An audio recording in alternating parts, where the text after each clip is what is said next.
ସମସ୍ତଙ୍କୁ ପୁଣି ଥରେ ଜୟ ମାସି।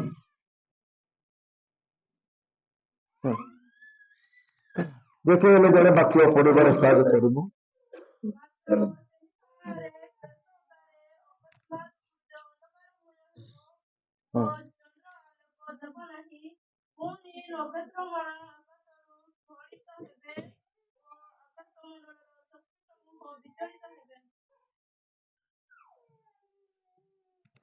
ପ୍ରିୟର ଭାଇମାନେ, ଏପରି ଦିନ ଏବଂ ସମୟ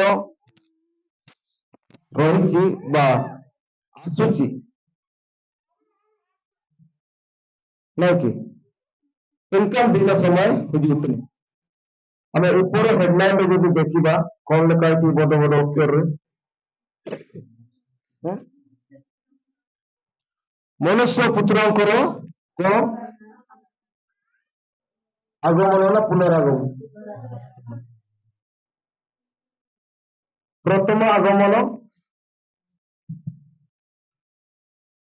बोलियो मत किन्ना। हेलो हेलो, ପ୍ରଥମ ଆଗମନ ହେଇସାରିଛି ନାଇଁ ନା ଅଛି? ହେଇସାରିଛି ନାଇଁ? ଆଉ ପ୍ରଥମ ଆଗମନରେ ପ୍ରଭୁ ଯୀଶୁ ଖ୍ରୀଷ୍ଟ এই ଧରା ପୃଷ୍ଠକୁ ବା ପୃଥିବୀକୁ ଆସିଲେ ଆଉ ସେ ମାନବ ରୂପ ଧାରଣ କଲେ ନାଇଁ? କି ରୂପ? ମାନବ ବାକ୍ୟ ଦେହ ଧାରଣ କଲା ନାଇଁ? ଆମେ ଆଉ ସେଇ ଜନ୍ମ ଦିବସ ବା ଯୀଶୁଙ୍କର ଜନ୍ମକୁ ଆମେ ଡିସେମ୍ବର 25 ବା ବଡ଼ ଦିନ ବହୁତ ଆଡମ୍ବର ସହିତ ପାଳନ କଲେ ନାଇଁ? କିନ୍ତୁ ପ୍ରଭୁ ଯୀଶୁ ଖ୍ରୀଷ୍ଟଙ୍କର ପ୍ରଥମ ଆଗମନ ହୋଇ ସାରିଛି ନାଇଁ? ଆଉ ପ୍ରିୟ ଭାଇମାନେ, ଆମେ ସେଥିପାଇଁ ଆଉ ଆମେ ସେ ପ୍ରଥମ ଆଗମନ ପାଇଁ ହିଁ ଆମେ ସଦାବେଳେ ପ୍ରସ୍ତୁତ ହଉଛୁ ନାଇଁ? ବଡ଼ ଦିନ ପହଞ୍ଚିଲେ, ଡିସେମ୍ବର ପହଞ୍ଚିଲେ ଆମେ ପ୍ରସ୍ତୁତ ହଉ, ରେଡି ହଉ ନାଇଁ? କିନ୍ତୁ ପ୍ରିୟ ଭାଇମାନେ, এই ପ୍ରଥମ ଆଗମନ ସରିଯାଇଛି, କିନ୍ତୁ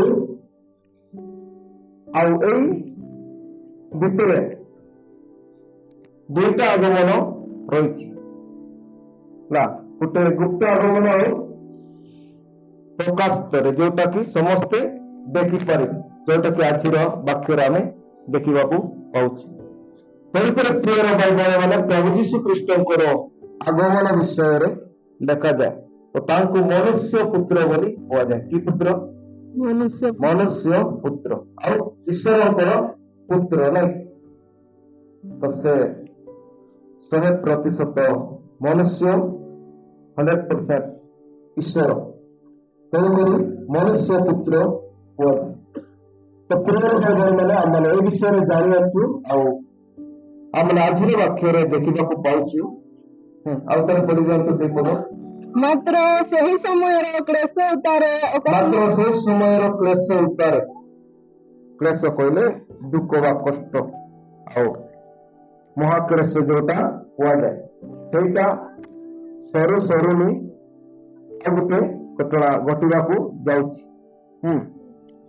ଅକସ୍ମାତ୍ ସୂର୍ଯ୍ୟ ଅନ୍ଧକାରମୟ ହେବ। ଅକସ୍ମାତ୍ ସୂର୍ଯ୍ୟ ଅନ୍ଧକାରମୟ ହେବ। ଏବେ ଆମେ ସୂର୍ଯ୍ୟ ଦେଖୁଛୁ ପୁରା ତାର ତେଜମୟ ଆକାଶ ଆଲୋକ ନାଇଁ? अब मिलते हुए नलकला से चांदू सॉरी सिंगी पूरे लाइट बारी में जटिया इस समय ଆମେ ଦେଖୁଛୁ ସୂର୍ଯ୍ୟଙ୍କର ଆଲୋକ ଆଉ ଏତେ ତେଜମୟ ଆଉ ଆମେ ସୁନ୍ଦର ଭାବରେ ଦେଖିପାରୁଛୁ ଆଉ ପୃଥିବୀ ତାଙ୍କର ଆଲୋକରେ ଆଲୋକିତ ହୋଇଛି।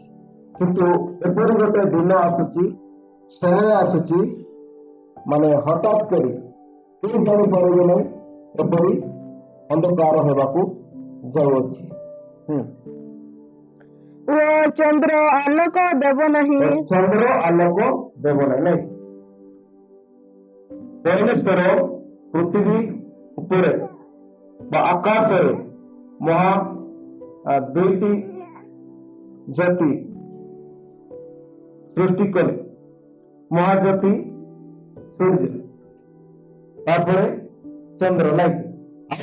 ନକ୍ଷତ୍ରଗଣ, ତାରାଗଣ, ଏମାନେ ଆଲୋକ ଦେବାର ଆଉ ସେଇ ସୂର୍ଯ୍ୟ ଆଉ ଚନ୍ଦ୍ର ଏପରି ଗୋଟେ ଦିନ ଆସୁଛି ସମୟ ଆସୁଛି ଆଉ ସେଇ ସୂର୍ଯ୍ୟ କିମ୍ବା ଚନ୍ଦ୍ର ସେଇଦିନ ଆଲୋକ ଦେବେ ନାହିଁ ଅନ୍ଧକାରମୟ ହେବ ସେଥିରେ ନିଜେ ହବାବ। ପୁଣି ନକ୍ଷତ୍ରମାଳ ଆକାଶରୁ ସ୍ଖଳିତ ହେବେ। ପୁଣି ନକ୍ଷତ୍ରମାଳ ଆକାଶରୁ ସ୍ଖଳିତ ହେବେ ଆକାଶ ମଣ୍ଡଳରେ ନାଇଁ ସେ ଆକାଶର ତାରାଗଣ ସବୁ କଣ ହେବେ ଖସି ପଡିବେ ସେମାନଙ୍କୁ ମିଳିବ। ଓ ଆକାଶ ମଣ୍ଡଳର ଶକ୍ତି ସମୂହ ବିଚଳିତ ହେବେ। ଆକାଶ ସମୂହର ଶକ୍ତି ସମୂହ ବିଚଳିତ ହେବେ। ପ୍ରିୟର ଭାଇ ଭଉଣୀ ମାନେ ଆମେ ମାନେ ଏଇ ବିଷୟ ବା ଏଇ ଘଟଣା ଘଟିବାକୁ ଯାଉଛି ଏଇଟା ଆମେ ଜାଣିବା ଦରକାର ଆଉ ବୁଝିବା ଦରକାର। ତେଣୁକରି ପ୍ରିୟର ଭାଇ ଭଉଣୀ ମାନେ ଆମମାନେ ଆଗାମୀ ଦିନରେ କଣ ଘଟିବାକୁ ଯାଉଛି ନାଇଁ ଚିନା ଘଟଣା ହବା ଆମେ ଆଗକୁ ଲକ୍ଷ୍ୟ କରିବାର ଅଛି ଭବିଷ୍ୟତକୁ ଦେଖିବାର ଅଛି କେଉଁ ପରିଭାବରେ ଏଇ ସମୟ ଆଗକୁ କଣ ଘଟିବ ଆଉ ବର୍ତ୍ତମାନର ସମୟ କିପରି ଆମେ ତା ଜାଣିବା ଦରକାର ଆଉ ସେଇ ଅନୁସାରେ ଆମମାନେ ନିଜକୁ ପ୍ରସ୍ତୁତ ହେବାର ଅଛି। ହଁ ନେକ୍ସଟ ପଦ ପଢି ଦିଅନ୍ତୁ 30 ପଦ। ସେତେବେଳେ ଆକାଶରେ ମନୁଷ୍ୟ ପୁତ୍ରଙ୍କର ଲକ୍ଷ୍ମଣ ଦେଖାଯିବ।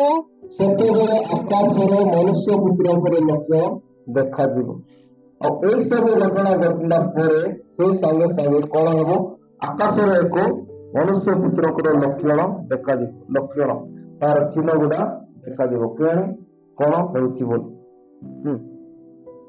ପୁଣି ସେ ସମୟରେ ପୃଥିବୀର ସମସ୍ତ ଗୋଷ୍ଠୀ ବିଳାପ କରିବେ। ପୁଣି ସେ ସମୟରେ ପୃଥିବୀର ସମସ୍ତ ଗୋଷ୍ଠୀ କଣ କରିବେ ବିଳାପ କରିବେ।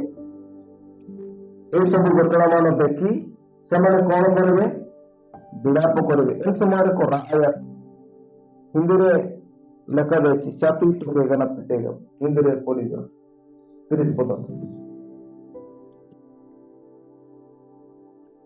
तब मनुष्य के पुत्र का चिन्ह आकाश में दिखाई देगा और तब पृथ्वी के सब कोणों के लोग छाती पीटेंगे और मनुष्य के पुत्र को बड़े सामर्थ और ऐश्वर्य के साथ आकाश के बादलों पर आते देखेंगे। ସେ ସମୟରେ କଣ କରିବେ ପୃଥିବୀର ଲୋକମାନେ ସମସ୍ତେ ପ୍ରଭୁ ଯୀଶୁଙ୍କୁ ଦେଖିବେ ତାପରେ ଛାତି ପିଟେंगे ନାଇଁ ଏମିତି କରି ଆମେ ତାଙ୍କୁ ବିଶ୍ୱାସ କଲୁ ନାହିଁ ଆମେ ତାଙ୍କୁ ଗ୍ରହଣ କଲୁ ନାହିଁ। ଏହି ପ୍ରକୃତରେ କିଏ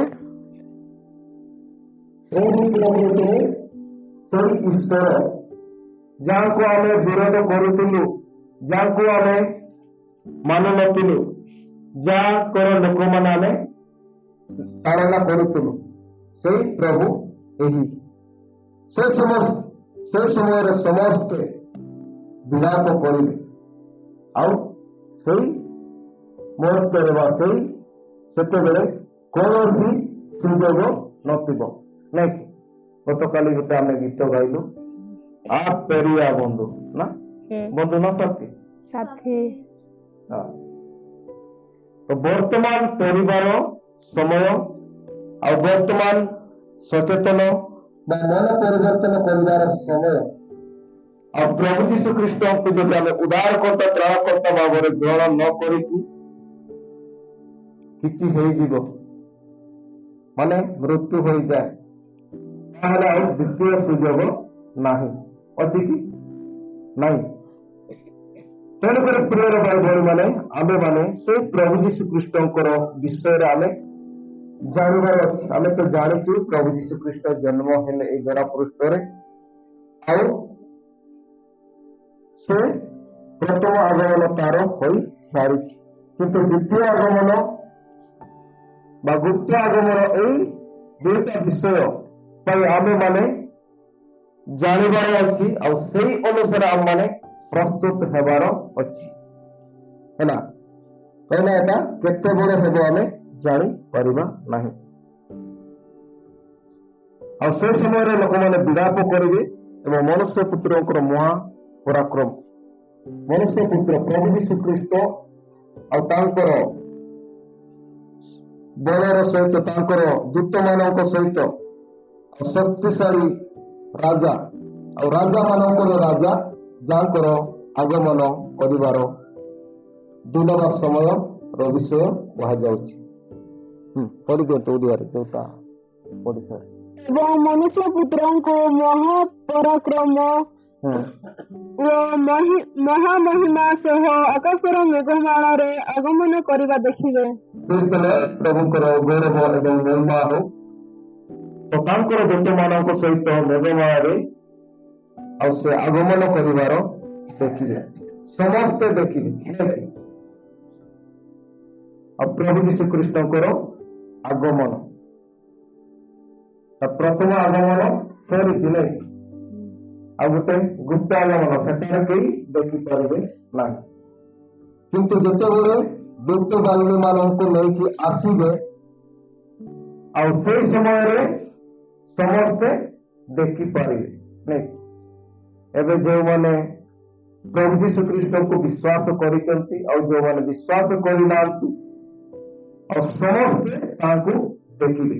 ଆଉ ଯେଉଁମାନେ ପ୍ରଭୁ ଯୀଶୁଖ୍ରୀଷ୍ଟଙ୍କୁ ବିଶ୍ୱାସ କରିନାହାନ୍ତି ସେମାନେ ଛାତି ପିଟିବେ, ବିଳାପ କରିବେ, କାରଣ ସେ ସମୟରେ କେହି ଦେଖାଯିବେ ନାହିଁ, କିନ୍ତୁ ପ୍ରଭୁ ଯୀଶୁଖ୍ରୀଷ୍ଟ ହିଁ ଦେଖାଯିବେ। ଆଉ ସେ ଏଇ ପୃଥିବୀ ବା ଏଇ ମନୁଷ୍ୟ ମାନଙ୍କ ବିଚାର ନିମନ୍ତେ ଆସିବାକୁ ଯାଉଛନ୍ତି। ତେଣୁକରି ପ୍ରିୟ ଭଉଣୀମାନେ, ସେହି ଆଗମନ ସମୟରେ ଏହିପରି ଘଟଣା ଘଟିବ, ଏହା ପବିତ୍ର ଶାସ୍ତ୍ର ଭାବେ ପ୍ରକାଶ କରେ। କିନ୍ତୁ ଆମମାନେ ପ୍ରଭୁ ଯୀଶୁଖ୍ରୀଷ୍ଟଙ୍କର ଜନ୍ମଦିନ ଉତ୍ସବ ପାଳନ କରି ଖୁସି ହେବା ଏହା ବଡ଼ ବିଷୟ ନୁହେଁ। କିନ୍ତୁ ଆମମାନେ ଯେପରି ତାଙ୍କର ଆଗମନରେ ଆମମାନେ ଗୁପ୍ତ ଆଗମନରେ ଯାଇପାରିବା ଆଉ ସେଥିପାଇଁ ଆମେ ପ୍ରସ୍ତୁତ ହୋଇ ରହିବାର ଅଛି ନାଇଁ କି? ଆଉ ପ୍ରିୟ ଭାଇ ଆମମାନେ ଏଇଥିପାଇଁ ଖୁସି ଯେ ଆମମାନଙ୍କର ତ୍ରାଣକର୍ତ୍ତା ପ୍ରଭୁ ଯୀଶୁଖ୍ରୀଷ୍ଟ ସମସ୍ତ ମାନବ ଜାତିର ତ୍ରାଣକର୍ତ୍ତା, ଉଦ୍ଧାରକର୍ତ୍ତା, ଆଉ ସେ ଜନ୍ମ ହୋଇଥିଲେ। ଆଉ ସେଥିପାଇଁ ଆମେ ଆନନ୍ଦ ଖୁସି ହେଉ ନା ଆମେ ମାଂସ ଭାତ ଖାଇଲୁ, ପିଠାପଣା ଖାଇଲୁ ସେଥିପାଇଁ ଖୁସି କି ନାଇଁ? ଆପଣମାନେ କାହିଁକି ବଡ଼ ଦିନରେ ଖୁସି ହେଉଛନ୍ତି ବୋଲି ପଚାରିଲେ କଣ କହିବେ? ନୂଆ ଡ୍ରେସ୍ ବଢିଆ ମିଳିଛି, ସେଲିବ୍ରେସନ ନା କଣ ଏସବୁ ଡେକୋରେସନ ପଡିଛି ବଢିଆ ନାଇଁ, ସେଇଥିପାଇଁ ଖୁସି ବୋଲି କହିବ ନାଇଁ। କିନ୍ତୁ ପ୍ରିୟ ଭଉଣୀମାନେ, ଆମମାନଙ୍କର ଆନନ୍ଦ, ମହା ଆନନ୍ଦର ବିଷୟ ହେଉଛି ଆମମାନଙ୍କ ନିମନ୍ତେ ତ୍ରାଣକର୍ତ୍ତା ପ୍ରଭୁ ଯୀଶୁଖ୍ରୀଷ୍ଟ ଜନ୍ମ ହେଇଛନ୍ତି। ଆଉ ପ୍ରିୟ ଭଉଣୀମାନେ, ସେ ପ୍ରତ୍ୟେକଙ୍କ ହୃଦୟରେ ସେ ଜନ୍ମ ନେବା ପାଇଁ ଇଚ୍ଛା କରନ୍ତି। କଣ କରନ୍ତି? ଇଚ୍ଛା କରନ୍ତି। ଆଉ ପ୍ରିୟ ଭଉଣୀମାନେ, ସେଇ ପ୍ରଭୁ ଯୀଶୁଖ୍ରୀଷ୍ଟଙ୍କର ଆଗମନ ବିଷୟରେ ଲେଖାଯାଏ। ପ୍ରଥମ ଆଗମନ, ତାପରେ ଗୁପ୍ତ ଆଗମନ, ତାପରେ ଦୂତମାନଙ୍କ ସହିତ ମେଘମାଳାରେ ଆସିବାର ସେହି ଆଗମନ। ତେଣୁକରି ପ୍ରିୟ ଭଉଣୀମାନେ, ଆମେ ସେହି ଗୁପ୍ତ ଆଗମନ ବା ଏଇ ଦୂତମାନଙ୍କ ସହିତ ଯୋଉ ଆସୁଛନ୍ତି ସେଇ ଆଗମନରେ ସମସ୍ତେ ଦେଖିପାରିବେ, କିନ୍ତୁ ଗୁପ୍ତ ଆଗମନରେ କେହି ଦେଖିପାରିବେ ନାହିଁ। ଆଉ ସେଇ ଗୁପ୍ତ ଆଗମନରେ ଲୋକ, ଯୋଉ ବ୍ୟକ୍ତି ପ୍ରଭୁ ଯୀଶୁଖ୍ରୀଷ୍ଟଙ୍କୁ ବିଶ୍ୱାସ କରିଛି ଆଉ ତାଙ୍କ ଜୀବନ ଅନୁସାରେ ଜୀବନ ଅତିବାହିତ କରିଛି, ତାଙ୍କର ବାକ୍ୟ ଅନୁସାରେ ପବିତ୍ର ନିଜକୁ ରଖିଛି, ସେ ହିଁ ସତ୍ୟ କରିବା ପାଇଁ ଯେ ଅଛନ୍ତି ତାଙ୍କୁ ହିଁ ପ୍ରଭୁ ନେଇକି ଯିବା ପାଇଁ ଆସିବେ। ତେଣୁକରି ପ୍ରିୟ ଭାଇ ଭଉଣୀମାନେ, ଆମେ ସେଥିପାଇଁ ପ୍ରସ୍ତୁତ ହେବା, ସେଥିପାଇଁ ଆମେ ତୟାର ହେବା। ଆଉ ପର୍ବପର୍ବାଣୀ ବା ବଡ଼ ଦିନ ସମୟରେ ଆମମାନେ କେମିତି ପ୍ରସ୍ତୁତ ହଉଛି ନାଇଁ, କିନ୍ତୁ ପ୍ରିୟ ଭାଇ ଭଉଣୀମାନେ, ଆମମାନଙ୍କର ଆତ୍ମିକ ପ୍ରସ୍ତୁତି ଦରକାର। ଆଉ ପ୍ରଭୁ ଯୀଶୁଖ୍ରୀଷ୍ଟ ଆମମାନଙ୍କୁ ନେବା ପାଇଁ ଆସିବ, ସେଇଟାର ପ୍ରସ୍ତୁତି ଆମମାନେ କରିବା ଦରକାର। ଆଉ ସେଥିପାଇଁ ଆମେ ଆନନ୍ଦର ସହିତ, ଖୁସିର ସହିତ ଅପେକ୍ଷା କରିବାର ଅଛି। से मंडली बा कन्या सती कन्या मंडली को से नेबा पन आसुअछन तेणुकरी आमे आत्मिकतारे प्रस्तुत होई रहिबार अछि तांकर से गुप्त आगमन आम माने अपेक्षा करिबार अछि सेतिके आमे प्रस्तुत होई रहिबार अछि आनंदर सहित आम माने प्रस्तुत हेबार अछि 31 पद ଆଉ ସେ ମହାତୁରୀ ଧ୍ୱନି ସହିତ ଆପଣା ଦୂତମାନଙ୍କୁ ପ୍ରେରଣ କରିବେ ଏବଂ ସେମାନେ ଆକାଶର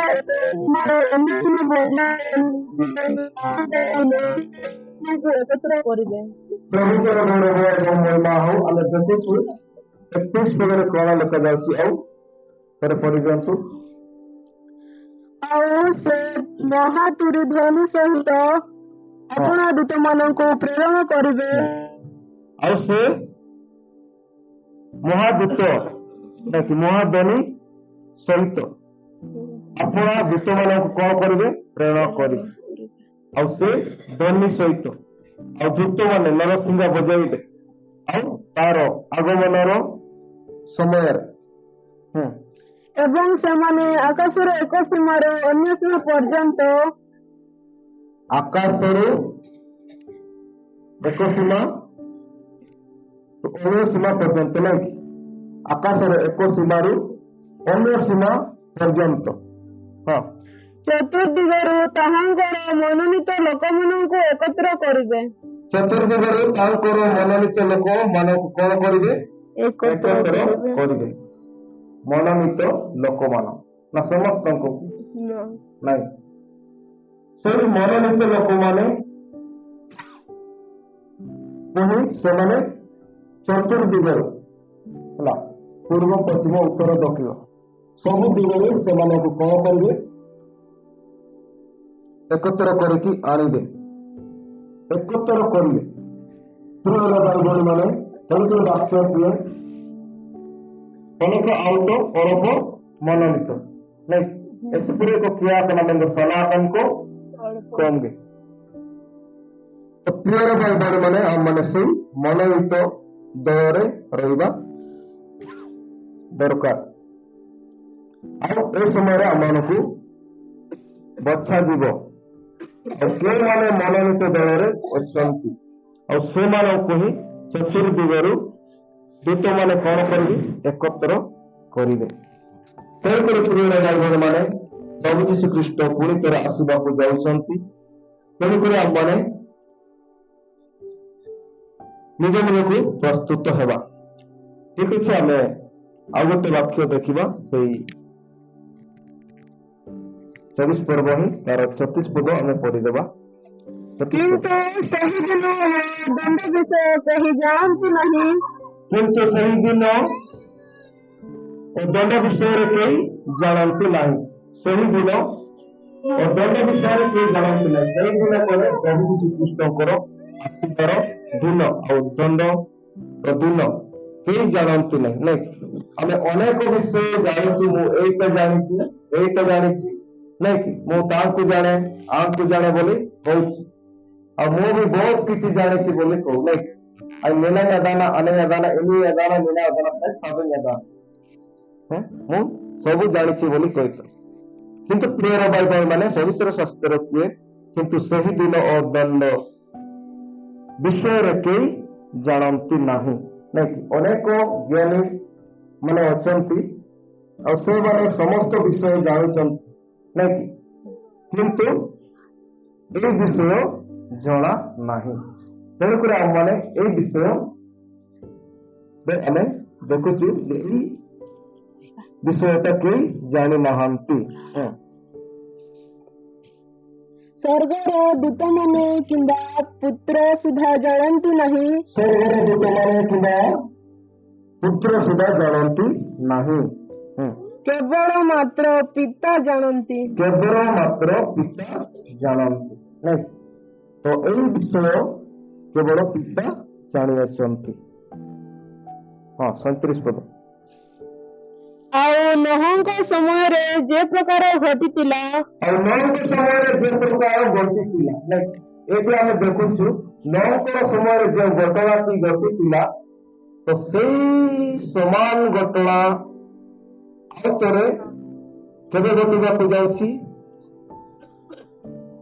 ପ୍ରଭୁ ଯୀଶୁ ଖ୍ରୀଷ୍ଟଙ୍କର ଆଗମନ ସମୟ ବା ସେଇ ଦିନ ମାନଙ୍କରେ ନଅଙ୍କ ସମୟରେ କିପରି ସମୟ ଥିଲା ଆଉ ଲୋକମାନେ କି ପ୍ରକାର ରହିଥିଲେ ଏ ବିଷୟକୁ କୋଡ୍ କରିକି କହିଛନ୍ତି। ମନୁଷ୍ୟ ପୁତ୍ରଙ୍କର ଆଗମନ ସମୟରେ ସେ ପ୍ରକାର ଘଟିବ। ମନୁଷ୍ୟ ପୁତ୍ରଙ୍କର ଆଗମନରେ ସେ ପ୍ରକାର କଣ ହେବ? ଘଟିବ। ପ୍ରିୟ ଭାଇ ଭଉଣୀ ମାନେ, ଆଉ ସେ ନଅଙ୍କ ସମୟରେ କିପରି ଘଟିଥିଲା ସେ ବିଷୟ ପୁଣି ଥରେ ମନେ ପକାନ୍ତି। ଆଉ ମନୁଷ୍ୟ ପୁତ୍ରଙ୍କର ଆଗମନ ବେଳେ ମଧ୍ୟ ସେଇ ଘଟଣାଟି ଘଟିବ। ଆମମାନେ ନଅଙ୍କ ସମୟରେ କେଉଁ ଘଟଣା ଘଟିଥିଲା ଆମେ ବାକ୍ୟରେ ହିଁ ଦେଖିବା। 38 ପଦ ପଢି ଦିଅନ୍ତୁ। କାରଣ ଜଳପ୍ଲାବନର ପୂର୍ବବର୍ତ୍ତୀ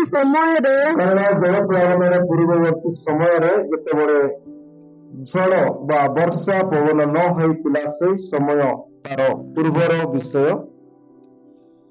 ଜାହାଜରେ ନୋହଙ୍କର ପ୍ରବେଶ କରିବା ଦିନ ପର୍ଯ୍ୟନ୍ତ ନାଇଁ ବହୁତ ସମୟ ସେଇ ମଝିରେ ଥିଲା। ନାଇଁ ନହ ମଧ୍ୟ ଚିଲେଇକି କହୁଥିଲେ ପରମେଶ୍ୱର ଏଇ ପୃଥିବୀକୁ ବିନଷ୍ଟ କରିବା ପାଇଁ ଯାଉଛନ୍ତି। କଣ କରିବା ପାଇଁ? ବିନଷ୍ଟ କରିବା ପାଇଁ ଯାଉଛନ୍ତି। ତେଣୁକରି ଆପଣ ମାନେ ପରିବର୍ତ୍ତନ ହୁଅନ୍ତୁ, ରକ୍ଷା ପାଆନ୍ତୁ। ଏ ବିଷୟ ସେ ପ୍ରଚାର କରିଥିଲେ। ଆଉ ସେ ଜାହାଜ ନିର୍ମାଣ କରୁଥିଲେ ତାଙ୍କର ପରିବାର, ତାଙ୍କର ପୁଅ ମାନଙ୍କ ସହିତ। କିନ୍ତୁ ଲୋକମାନେ କଣ କଲେ? ବିଶ୍ୱାସ କଲେ ନାହିଁ, ଥଟ୍ଟା କଲେ ନାହିଁ। ତ ପ୍ରିୟର ଭାଇ ଭଉଣୀ ମାନେ, ସେ ସମୟରେ ନହ ମନୁଷ୍ୟ ମାନଙ୍କୁ କହୁଥିଲେ ଆଉ ପରମେଶ୍ୱର ଏପରି ଘଟଣା ଘଟାଇବା ପାଇଁ ଯାଉଅଛନ୍ତି। ତେଣୁକରି ଆପଣ ମାନେ ସାବଧାନ ହୁଅନ୍ତୁ, ପରମେଶ୍ୱର ଗୋଟାରେ ବିଶ୍ୱାସ କରନ୍ତୁ, ଆପଣ ମାନେ ରକ୍ଷା ପାଆନ୍ତୁ। ଏହା ସେ କହିଥିଲେ, କିନ୍ତୁ ତା ସେମାନେ ଶୁଣିଲେ ନାହିଁ। ପ୍ରିୟର ଭାଇ ଭଉଣୀ ମାନେ, ବର୍ତ୍ତମାନ ମଧ୍ୟ ସେଇ ପରୀକ୍ଷା ସମୟ ବା ସେଇ ପରୀକ୍ଷା ସମାନ ଭାବରେ ଆମମାନେ ଘଟଣା ଦେଖିବାକୁ ପାଉ। ତ ବର୍ତ୍ତମାନ ମଧ୍ୟ ଲୋକମାନଙ୍କୁ ପ୍ରଭୁ ଯୀଶୁ ଖ୍ରୀଷ୍ଟଙ୍କ ବିଷୟରେ କହିଲେ ସୁଦ୍ଧା ସେମାନେ ନ ଶୁଣିଲା ପରି ରହିଛନ୍ତି। ନାଇଁ ଆଉ ପ୍ରଭୁ ଯୀଶୁ ଖ୍ରୀଷ୍ଟଙ୍କୁ ତାର ବିଶ୍ୱାସ କରନ୍ତୁ, ତାହେଲେ ଆପଣ ମାନେ ପାପ କ୍ଷମା ପାଇବେ ଆଉ ଆପଣ ମାନଙ୍କର ସପରିବାର ପରିତ୍ରାଣ ପାଇବେ। ଆଉ ଯୀଶୁ ହିଁ ସ୍ୱର୍ଗକୁ ନେବାର ପରମେଶ୍ୱର ଅଟନ୍ତି। ଆଉ ଦଣ୍ଡର ଦିନ, ଏମିତି ବିଚାରର ଦିନ ଆସିବାକୁ ଯାଉଛି।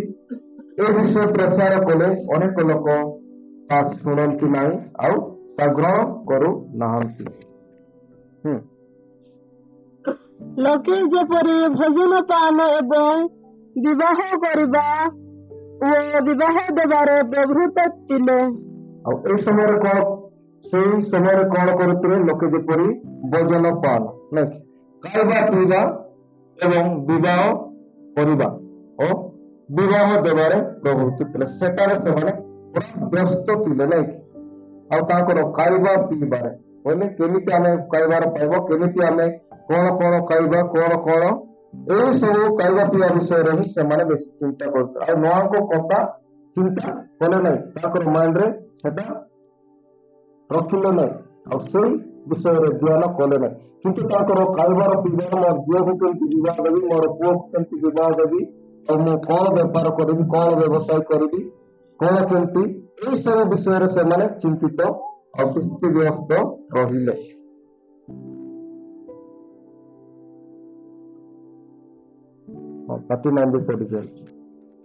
ପୁଣି ଜଳପ୍ଲାବନ ଆସି ସମସ୍ତଙ୍କୁ ଭସାଇ ନ ନେବା ପର୍ଯ୍ୟନ୍ତ ଯେପରି ଜାଣିନଥିଲେ, ମନୁଷ୍ୟ ପୁତ୍ରଙ୍କର ଆଗମନ ମଧ୍ୟ ସେହି ପ୍ରକାର ହେବ।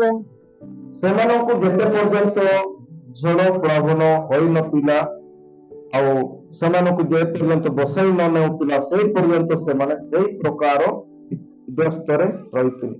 କିନ୍ତୁ ପ୍ରଭୁ ଯୀଶୁ ଖ୍ରୀଷ୍ଟଙ୍କର ଆଗମନ ବେଳେ ମଧ୍ୟ ସେଇ ପ୍ରକାର ହେବାକୁ ଯାଉଅଛି। ତେଣୁକରି ପ୍ରିୟର ଭାଇ ଭଉଣୀ ମାନେ, ଆମେ ମାନେ ସେଇ ଆଗାମୀ ଦିନର ଘଟଣା ଘଟିବାକୁ ଯାଉଅଛି, ଏଥିପାଇଁ ଆମେ ପ୍ରସ୍ତୁତ ହେବାର ଅଛି। ତେଣୁକରି ଆମମାନଙ୍କ ପରମେଶ୍ୱର ଆମମାନଙ୍କୁ ସଚେତନ କରାନ୍ତି। ଆଉ ବୟର ପଦ ଟିକେ ପଢିଦେବେ।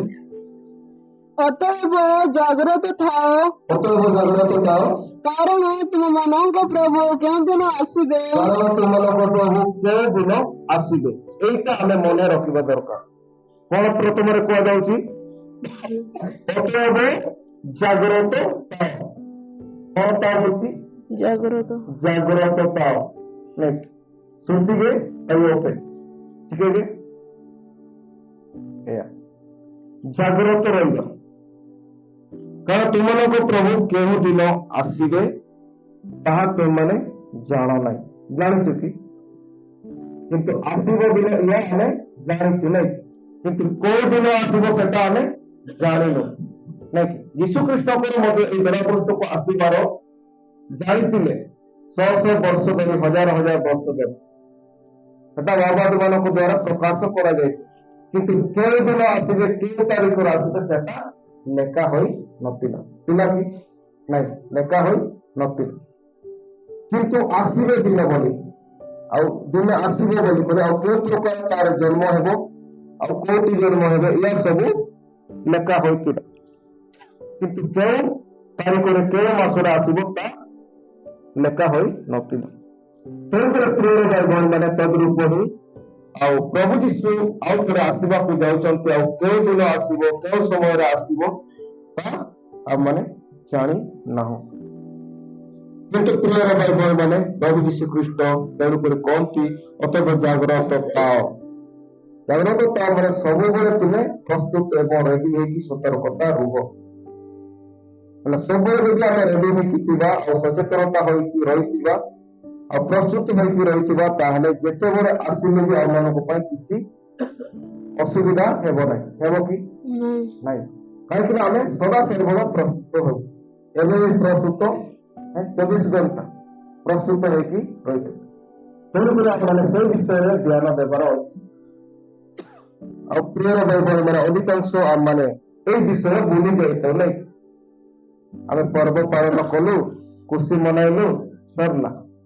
କିନ୍ତୁ ଯୋଉଟାକି ଆମମାନଙ୍କର ଅନନ୍ତ କାଳର ଜାଗା ବା ଆମମାନଙ୍କର ଅନନ୍ତ ଶାନ୍ତିର ଜାଗା ଆମମାନେ ପହଞ୍ଚିବା, ସେ ଅନନ୍ତ ଖୁସି ଆନନ୍ଦ ଜାଗାକୁ ଆମେ ପହଞ୍ଚିବା ପାଇଁ ପ୍ରସ୍ତୁତ ହେବାରେ, ଆଉ ସେଇଟାକୁ ପହଞ୍ଚିବା ପାଇଁ ଆମମାନେ ତୟାର ହେବାରେ ଅବହେଳା କରୁଛୁ। କିନ୍ତୁ ପ୍ରିୟ ଭାଇ ଭଉଣୀ ମାନେ, ଯଦି ଆମେ ଅବହେଳା ହେଇଯାଉ ତାହେଲେ ରହିଯିବା। ତେଣୁକରି ସେଇ ଆଗକୁ ଘଟିବା ବିଷୟ ଆମମାନେ ଜାଣିବା ଦରକାର, ଆଉ ସେ ଅନୁସାରେ ଆମେ ପ୍ରସ୍ତୁତ ହେବାର ଅଛି। ତେଣୁକରି ଆମେ ଅନେକ ବିଷୟ ଜାଣିଛୁ, ଅନେକ ଆମମାନେ ଶିଖିଛୁ, ଆଉ କିନ୍ତୁ ପ୍ରଭୁ ଯୀଶୁ ଖ୍ରୀଷ୍ଟଙ୍କ ଦ୍ୱିତୀୟ ଆଗମନ ବା ଗୁପ୍ତ ଆଗମନ ସମୟ ଆମମାନେ ଜାଣିନାହୁଁ। ଆଉ ସେ ଅନୁସାରେ ଆମମାନେ ପ୍ରସ୍ତୁତ ହେବାର ଅଛି। ଆଉ କାଳ ସମୟ ଅନୁସାରେ ପ୍ରଭୁ କାର୍ଯ୍ୟ କରନ୍ତି। ଆଉ ସମୟ ନାହିଁ, ଆମେ ପୁରା ଶେଷ ମୁହୂର୍ତ୍ତରେ ଅଛୁ। କୋଉଠି ଅଛୁ? ଟିକେ ନା ଆଉ ପାନ୍ତିଆ ହେଇଗଲାନି। ବର୍ତ୍ତମାନ ଆଉ ଶୋଇବାର ସମୟ ନାହିଁ ନାଇଁ? ଅନ୍ୟ ପୁସ୍ତକରେ ଆଉ ବର୍ତ୍ତମାନ ଗୀତି ଦୈବତୀୟ ସମୟ ବା ନୁହଁ, ମେଦତୀୟ ସମୟ। ଅର୍ଥାତ୍ ଆମମାନେ ଆଉ এই ଜାଗତିକ ଦୁନିଆ ବା ସାଂସାରିକ ମୋହମୟ ଅଭିଳାଷ ଆମମାନେ ମାତିବାର ସମୟ ନାହିଁ। ବର୍ତ୍ତମାନ ଆମମାନେ ନିଜକୁ ପବିତ୍ରତା କରିବାର, ଆଉ ସ୍ୱର୍ଗ ଯେମିତି ଯାଇପାରିବା, ଏହାର ପ୍ରସ୍ତୁତି ହେବା ପାଇଁ ଆମମାନେ ତତ୍ପର ହେବା ଦରକାର। ସଜାଗ ହୋଇ ରହିବାର ଅଛି। ପ୍ରଭୁ ଯଦି କେଉଁ ଦିନ ଆସୁଛନ୍ତି, ଆଇ ଆମ୍ ରେଡି କହିବାର, ତାହେଲେ ପ୍ରଭୁ କଣ କହିବେ? ଓକେ ନାଇଁ, ୱେଲକମ୍ କର, ମୁଁ ପ୍ରସ୍ତୁତ ଅଛି ବା ରେଡି ଅଛି କହିବାର। ଆପଣମାନେ ସମସ୍ତେ ରେଡି ତୟାର ଅଛନ୍ତି?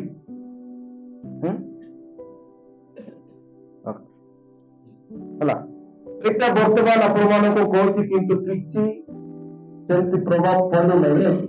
କିନ୍ତୁ ଏଇଟା ରିଏଲ ଘଟଣା। ଆମର ଯଦି ପ୍ରସ୍ତୁତ ହେଇନଥିବା, ସେତେବେଳେ ପ୍ରଭୁ ମତେ ଚାଲିକି କାହିଁକି ଚାଲିଗଲେ? ଆରେ ବେଟା, ତତେ ଏତିକି ସମୟ ଦେଇଥିଲି, से विषय तू प्रस्तुत हो पार्लु सेटा कौन मोर दोष कि तोर कथा तू बुझिबु नहीं कौन कहबे समय तोते दिया होइतिला आ से समय भितर तू प्रस्तुत हो पार्लु नहीं दास मानक द्वारा और वाक्य द्वारा मो प्रस्तुत हेबा पई सुजोग देइतिली आ से माने मध्ये कहितिले आ से समय रे तुम हल्का पल करे नेलो आ गुरुत्व देलो नहीं आ वर्तमान बेलो नहीं समय नहीं आरे साथी पेरिया आजी पेरियास नहीं कि आउ स्वर्ग राज्य निमंते प्रस्तुत हुअन्तु हम समस्त प्रस्तुत हेबार अछि और से दिन प्रिय भाई भण मैंने आग को महाक्लेशर दिन और भयंकर दिन गुड़ाक देखिबार रही आगामी भविष्य भल नुहे अच्छा दिन और आएगा नहीं क्या दिन नहीं आएगा अच्छा दिन आएगा नहीं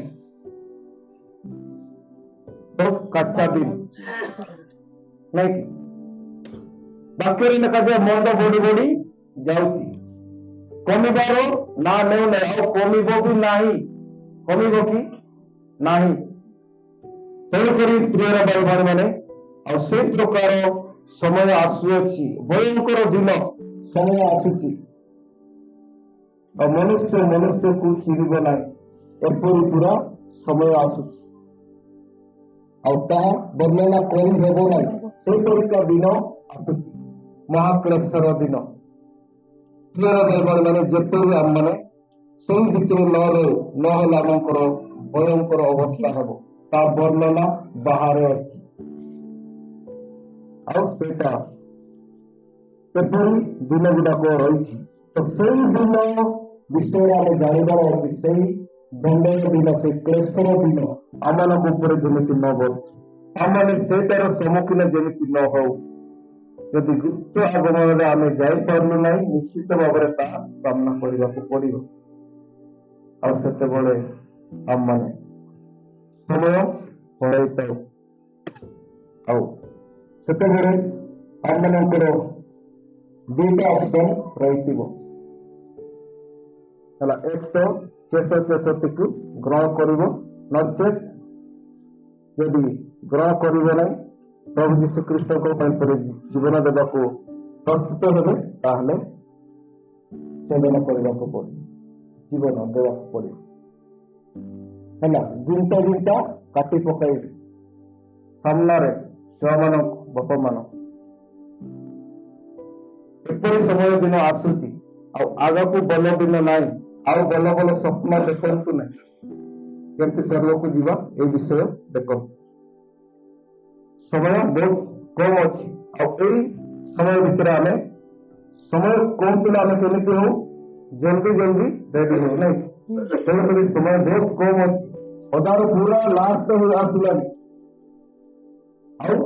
पृथ्वी रहा दिन नहीं पृथ्वी अल्प समय रही सब अंधकार तेरा पृष्ठ विनष्ट हो मैंने से दिन प्रस्तुत होगा और जो दिन प्रभु जीशु ख्रीष्ट आसवाक जाता आम मैंने जमी जापर एतिमात्रे निजक प्रस्तुत हो और से आगमन विषय आम प्रस्तुत होगा प्रथम आगमन वर्ष को वर्ष प्रस्तुत हो किंतु सेटा सरी जाइए